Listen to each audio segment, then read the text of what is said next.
ഏതാനും കുറച്ച് നാണയത്തുട്ടുകളും പിന്നെ കുറച്ച് വസ്ത്രങ്ങളുമായി നിക്കോള ടെസ്ല എന്ന യുവാവ് അമേരിക്കൻ തീരത്ത് കപ്പലിൽ വന്നിറങ്ങുന്നത്. ആ 28 വയസ്സുകാരൻ എഡിസന്റെ കീഴിൽ ഒരു യുവ ശാസ്ത്രജ്ഞനായി ജോലിയിൽ പ്രവേശിക്കുന്നു.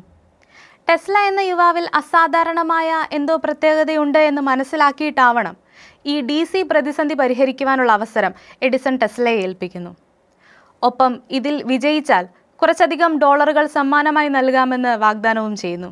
ഒരുപക്ഷെ അസാധ്യമെന്ന് വിധിയെഴുതിയ ഒന്നിനെ പരിഹരിക്കാൻ ചെന്ന് തോറ്റു തുന്നം പാടി ഇളിഭ്യനായി വരുന്ന ഒരു യുവാവിനെ കണ്ട് സംതൃപ്തി അടയുവാനുള്ള ഒരു മോഹമായിരുന്നോ ഇത് എന്നും സംശയിക്കേണ്ടിയിരിക്കുന്നു.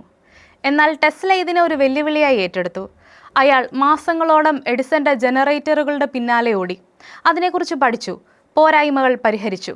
വിജയശ്രീലാളിതനായി എഡിസന്റെ മുൻപിലെത്തി തനിക്ക് വാഗ്ദാനം ചെയ്യപ്പെട്ട സമ്മാനം ആവശ്യപ്പെട്ടു.